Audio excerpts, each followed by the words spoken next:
गोदाम के अंदर लगी आग की लपटें आसमान छू रही थीं। धुएं के गुबार में रोहित मल्होत्रा का साया किसी जलते हुए फरिश्ते की तरह दिख रहा था। उसने अनिका और अंश को गुप्त रास्ते से बाहर धकेल तो दिया था, लेकिन खुद उस आग के घेरे में फंस गया था। रोहित का शरीर अब पूरी तरह साथ छोड़ चुका था। उसके घावों से बहता खून आग की गर्मी से सूखने लगा था, पर उसकी आंखों में जलती बदले की आग बुझने का नाम नहीं ले रही थी। बाहर अनिका बदहवास हालत में गोदाम के पिछले दरवाजे पर खड़ी थी। अंश उसके सीने से लिपटा हुआ कांप रहा था। अनिका की नजरें उस जलती हुई इमारत पर टिकी थीं। उसे लगा कि रोहित अब कभी बाहर नहीं आएगा। उसने चिल्लाकर उसे आवाज दी, रोहित बाहर आओ प्लीज। लेकिन अंदर से सिर्फ धमाकों और गिरते हुए मलबे की आवाजें आ रही थीं। तभी आग की लपटों को चीरते हुए एक साया बाहर निकला। रोहित मल्होत्रा, लहूलुहान, फटे हुए कपड़ों में और हाथों में वही पुरानी दहशत लिए। वो अनिका के सामने आकर ढह गया। अनिका ने उसे थामने की कोशिश की, लेकिन रोहित ने जोर से उसका हाथ झटक दिया। रोहित की आंखों में जो नफरत थी, उसने अनिका की रूह को कपा दिया। रोहित की भारी और टूटी हुई आवाज गूंजी, मुझे छुओ मत।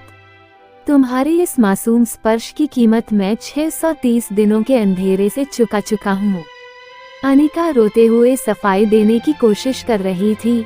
रोहित, मुझे सच में नहीं पता था कि पापा जिंदा हैं। उन्होंने मुझे सिर्फ अंश की जान की धमकी देकर भेजा था। रोहित ने एक दर्द भरी हंसी हंसी। उसने अनिका के चेहरे को अपने खून से सने हाथों से पकड़ा और उसे अपने करीब खींच लिया। उस पल अनिका को रोहित की सांसों में मौत की महक आ रही थी।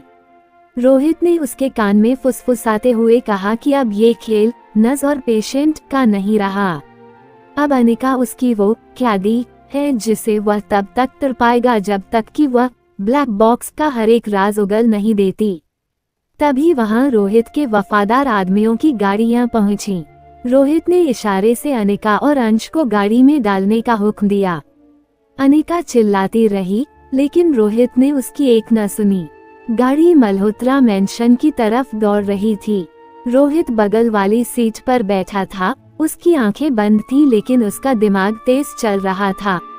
रोहित अब समझ चुका था कि विक्रम मल्लिक और सिंघानिया हाथ मिला चुके हैं। वे अनिका का इस्तेमाल चाबी की तरह कर रहे थे और अब रोहित को अनिका को दुनिया की नजरों से छिपाकर रखना था। मेंशन पहुंचते ही रोहित ने अनिका को घसीटते हुए उसी कमरे नंबर 404 में ले जाकर पटक दिया, जहां वह 2 साल तक कैद था। रोहित की आवाज पूरे कमरे में गूंजी, जिस कैद में तुमने मुझे देखा था, अब उसी कैद में तुम रहोगी। लेकिन एक फर्क होगा, मैं वहां बेबस था और तुम यहाँ मेरी मर्जी की गुलाम होगी। अनिका ने घुटनों के बल बैठकर गुहार लगाई, रोहित मेरे भाई को छोड़ दो, वो छोटा है। रोहित ने एक ठंडा रुख अख्तियार किया और कहा कि अंश सुरक्षित रहेगा, लेकिन सिर्फ तब तक जब तक अनिका रोहित के हर आदेश का पालन करेगी। उसने कमरे की अलमारी से एक कानूनी दस्तावेज निकाला और अनिका के सामने फेंक दिया। वो एक कॉन्ट्रैक्ट मैरिज का दस्तावेज था। रोहित ने ठंडे लहजे में कहा, पूरी दुनिया अब तुम्हें और तुम्हारे बाप को ढूंढ रही है।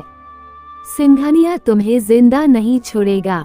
अगर जिंदा रहना चाहती हो तो तुम्हें मेरी पत्नी बनकर इस मेंशन में रहना होगा। दुनिया के लिए तुम मल्होत्रा खानदान की बहू होगी, लेकिन मेरे लिए तुम सिर्फ एक जरिया होगी अपने बाप तक पहुंचने का। अनिका के हाथ कांपने लगे। उसने कभी सपने में भी नहीं सोचा था कि जिस इंसान के लिए उसने दुआएं मांगी थीं, वही उसका जल्लाद बन जाएगा। लेकिन उसके पास कोई और रास्ता नहीं था। उसने रोते हुए उन कागजों पर दस्तखत कर दिए। रोहित ने उसे नफरत भरी नजरों से देखा और कमरे से बाहर निकलने लगा। जाते जाते उसने मुड़कर कहा, तैयार हो जाओ अनिका, कल सुबह पूरी दुनिया को पता चलेगा कि कोमा किंग वापस आ गया है और वो अपनी धोखेबाज दुल्हन के साथ अपनी सल्तनत का जश्न मनाएगा। रात गहरा गई थी। अनिका उस ठंडे फर्श पर बैठी रो रही थी, जबकि दूसरे कमरे में रोहित शीशे के सामने खड़ा अपने जख्मों को देख रहा था। रोहित के जख्म भर सकते थे, लेकिन जो दरार उसके भरोसे में आई थी उसे भरना अब नामुमकिन था। तभी रोहित के फोन पर एक गुमनाम मैसेज आया। मैसेज में सिर्फ एक फोटो थी, अनिका के बचपन की एक तस्वीर, जिसके पीछे ब्लैक बॉक्स का आधा कोड लिखा था। रोहित की आंखें फैल गईं। उसे एहसास हुआ कि खेल उससे कहीं ज्यादा बड़ा है जितना वह सोच रहा था। क्या अनिका को पता है कि उसके शरीर पर या उसकी यादों में वो कोड कहाँ छिपा है? और क्या रोहित नफरत के इस निकाह में अनिका के करीब आएगा या उसे अपने इंतकाम की आग में जलाकर राख कर देगा?